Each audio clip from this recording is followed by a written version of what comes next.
Back again with another camera review. I thought I'd take a look at the Sony RX100, the Mark I version. This one came out quite a while ago, but it was one of the earlier cameras to use a larger 1-inch sensor. Plenty of later ones came out, but I thought we'd check out the original because it is much more affordable on the used market. The camera is well built, it's very solid. Most of the exterior is metal. It's got a neat little built-in flash, and that is activated via the menu system. There is no switch for that. It's also possible to bounce it, although it isn't a very powerful unit. Onto the right-hand side of the camera, you see there's the on-off button, the main mode dial, and that is sort of recessed into the body. A couple of seconds to power this on due to the lens coming out of the housing. The toggle switch is integrated into the shutter, so you can push that in and out just to zoom the lens. Speed on that is reasonably quick, though it does slow it down for movie recording. They also have a built-in shutter to protect the front of the lens. Not much to see on the body sides. We do have some attachment points. You can put a neck or wrist strap. And on the right hand side, the only connection with this camera is the micro USB port. The cover does come out quite a bit, but it is a bit fiddly to push back into place. On the right hand side, we've got a cluster of buttons, including the movie button at the top. That's sort of recessed next to that rubber pad. That back dial does have click stops on it, but the front one doesn't. It's sort of dampened, but it is a smooth dial. There's no clicks on that, and it can be a bit tricky to make adjustments with that, particularly with things like the aperture and shutter speed. So what I recommend is you just do very short turns on that dial. Otherwise, it's not a very accurate way of making adjustments. On the underside, this is plastic, that panel, and we also have the cover there for the battery. The memory card compartment's in there too. This is the NPBX1, which is around about 1240 mAh. In case you're wondering, you can't insert it the other way around because that blue tab won't engage and it won't let you put it in fully. If you've not used one of these before, it's a very small camera and they've done an impressive job in terms of the size. I'll just quickly show you some of the displays that you have on this. We've got a basic one without any information. There's a level gauge and a histogram. For some reason you can't have both of those at the same time.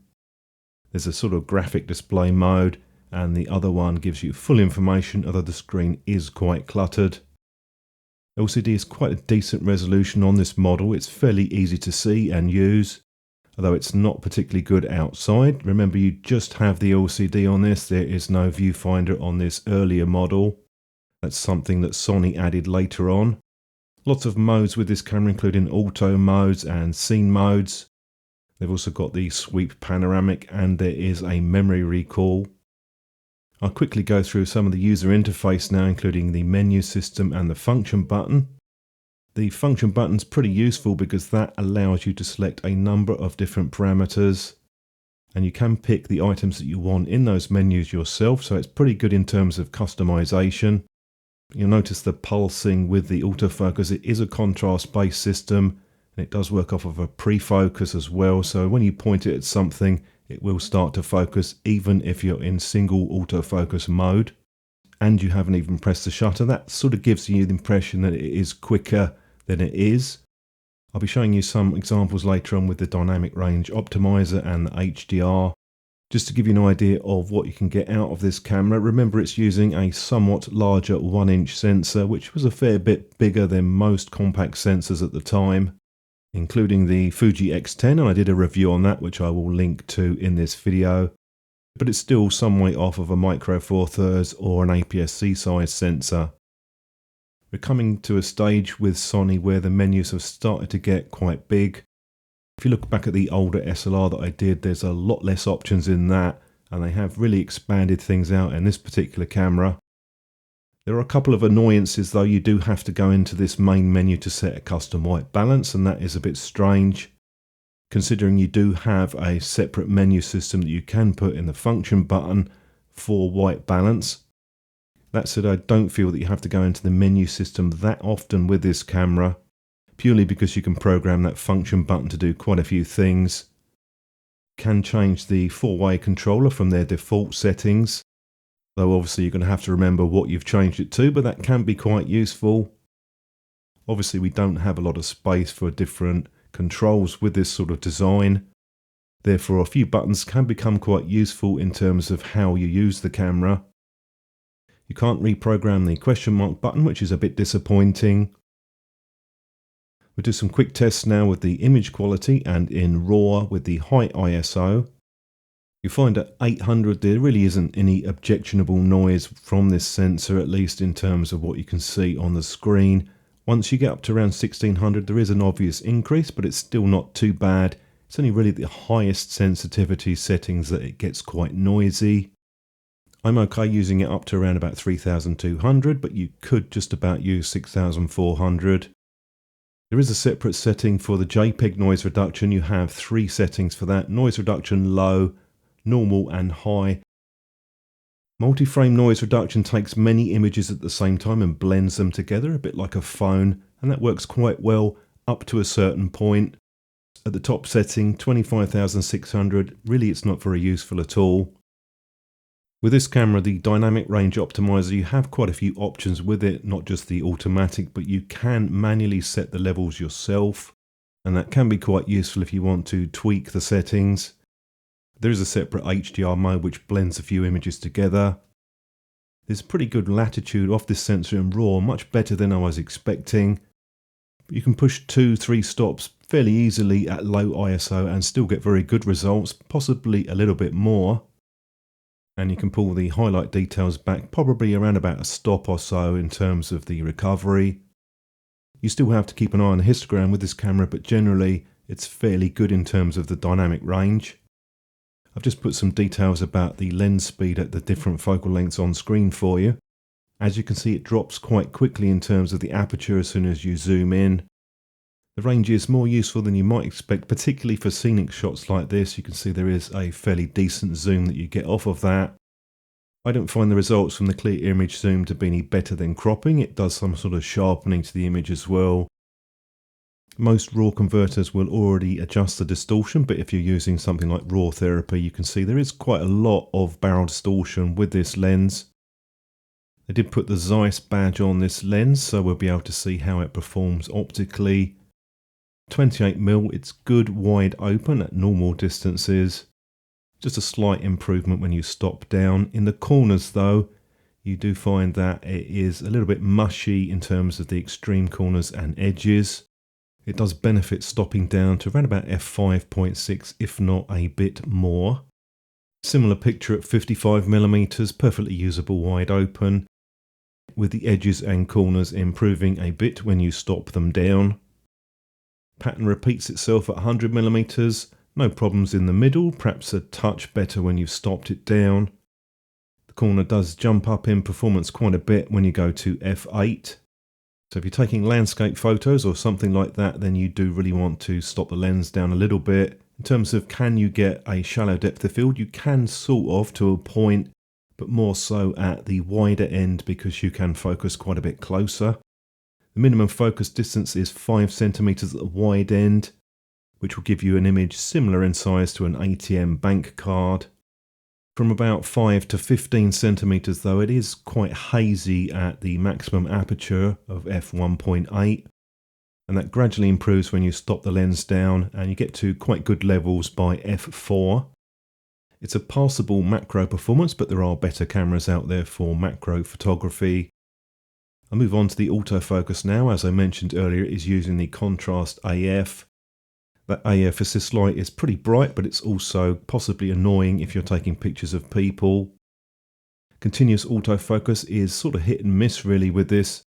Because you have a larger depth of field, you're likely to get a few shots in focus, and it does have a speed priority mode. Gives you 10 frames a second, but that is fixed focus after the first shot. We do have focus peaking with this, and it is quite useful. Also got an automatic zoom, and you can adjust that in the settings. Manual focus works reasonably well on this camera, certainly much better than the Fuji X10 that I looked at.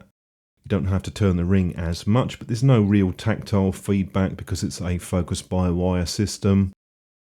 Personally, I found the battery life for stills photography at least to be quite decent.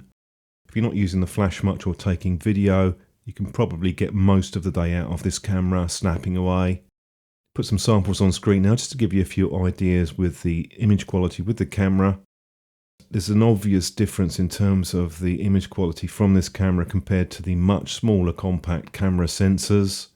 And it's really not that far off for something like a Micro Four Thirds or an APS-C in terms of the overall image quality. You won't have quite as much latitude or the low light performance, but it's still pretty good overall. As I mentioned earlier, you do really need to stop that lens down to get edge-to-edge performance out of it. That may or may not be a problem for you. It depends really on the subject or pictures that you're taking. You do have some of these art filters as well, which can be quite funky. You might like those. Though some people no doubt feel they're a bit on the gimmicky side. You can have a bit of fun playing around with some of those. Get some quite nice black and white images out of this camera. Just bump up the contrast a bit. Standard profile is quite neutral really in terms of the output, and the auto white balance tends to be on the cooler side. We'll move on to the video quickly, and it's actually still quite decent in terms of the output. We are stuck at 60 frames a second, unfortunately. We can't drop that down. The Steadyshot does help to stabilise things, particularly if you use the active one. That really does make a difference, but it does crop in the image a bit. It's a combination of optical and electronic stabilisation. The zoom mechanism does slow down quite a bit in the video mode, so you get a smoother look when you're zooming in and out.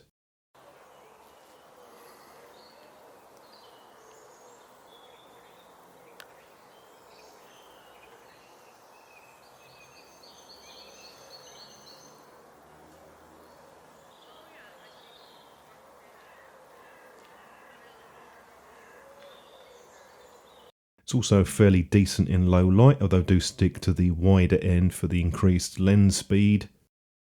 A few things that I want to mention with the camera that can be a bit annoying is the file browser. You have to switch between stills and video.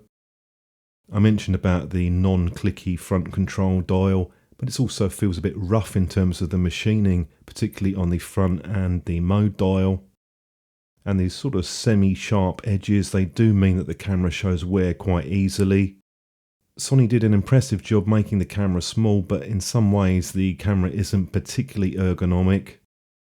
It's also quite a slippery camera, so they came out with this add-on stick-on grip.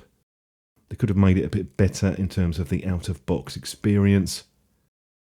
If you didn't get a wrist strap with this, I would recommend that you pick one up because it is quite easy to drop this camera. Also noticed that the Steadyshot wasn't that effective at the wide angle for some reason. I did some research on this and it seems that other people have had this problem too. But it did work better at the telephoto end. I have no idea why that is. It's just something which I noted. It was quite obvious as well. Had about 50% hit rate with the acceptable sharpness on the telephoto end. Now let's talk about Sony's amazing anti-reflective coating on the LCD. This isn't just specific to the RX100, but the coating is really very fragile. They obviously didn't do any field testing with this coating either because you would have seen the problems.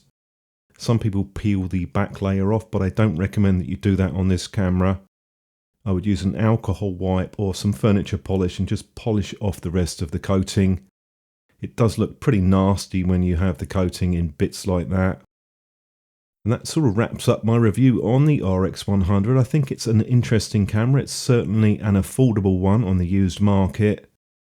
If you can put up with some of the quirks and slightly uninspired design of the camera, you can get some very nice images out of this model. So I put my pros and cons on screen for you to have a look at. Be interesting to hear what your thoughts are with this camera if you've used one, so do drop a comment down below. Thanks for watching, and I look forward to seeing you in the next video.